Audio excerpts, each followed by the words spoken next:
అందరికీ నమస్కారం. ఎలా ఉన్నారు అందరూ? Thank you so much each and everyone. ఇరు రాష్ట్రాల ప్రజలకి అందరికీ పాదాభివందనం. నన్ను ఇక్కడి దాకా తీసుకొచ్చారు. మీ ఇంట్లో ఒకటిగా నన్ను చూశారు. ఇంతకన్నా నేను చెప్పుకోవడం అంటూ ఏమీ లేదు. గెలవలేను అనుకున్న వాడిని గెలుపు దాకా తీసుకొచ్చి గెలిపించారు. అంతకన్నా నాకు ఇంకా వేరే అదృష్టంగా నేను ఏం ఫీల్ అవ్వట్లేదు. Thank you so much to each and everyone. And బాధాకరమైన విషయం ఏంటంటే అందరూ చాలామంది అడుగుతున్నారు. నేను దాని గురించి పెద్దగా అనుకోలేదు. ఆ బాధలో ఉండిపోయాను. చాలా బాధపడ్డాను. కారద్దాలు పగలగొట్టారు. బయటికి రా, నీ అంతా చూస్తా అన్నారు. నేను ఒక్కనే ఉన్నప్పుడు మీ ఇష్టం వచ్చింది చేసుకోండి, నాకేం భయం లేదు, ఎవరికి భయపడాల్సిన అవసరం లేదు. కానీ మన ఇంట్లో కూడా ఒక అమ్మ ఉంటుంది, ఒక అక్క ఉంటుంది, ఒక చెల్లి ఉంటుంది, ఒక భార్య ఉంటుంది. వాళ్ళు మన పక్కన ఉన్నప్పుడు మనం ఎలా ప్రవర్తించాలి అనేది కూడా మనం కొంచెం ఆలోచిస్తే బాగుండు అని నా అభిప్రాయం.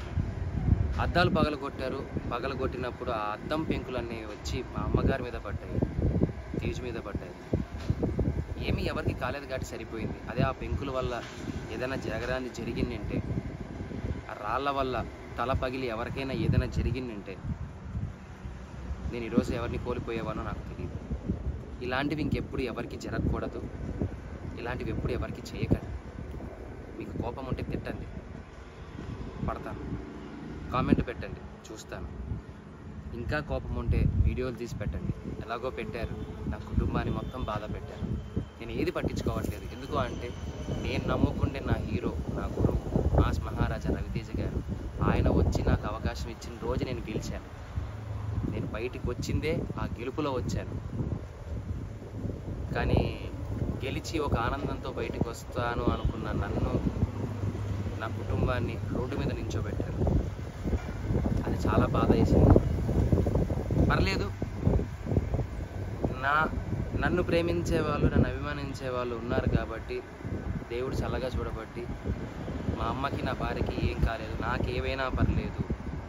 మన ఇంట్లో ఆడవాళ్ళు మన పక్కన ఉన్నప్పుడు కొద్దిగా జాగ్రత్త వహిస్తే బాగుంటుంది.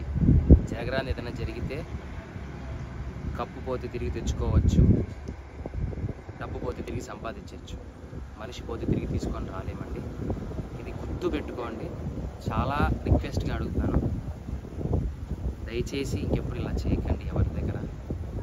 Thank you so much. ఇప్పటికీ మీకు నా మీద ఏదైనా కోపం ఉంటే ఎక్కడ రమ్మంటారు చెప్పండి, వస్తాను, మీ ఇష్టం. కానీ ఎవ్వరికి ఇలా ఇంకెప్పుడు చేయకండి. I love you all. Thank you for each and everyone support చేస్తున్నందుకు. ఇంతకన్నా ఏం చెప్పలేదు. Thank you so much.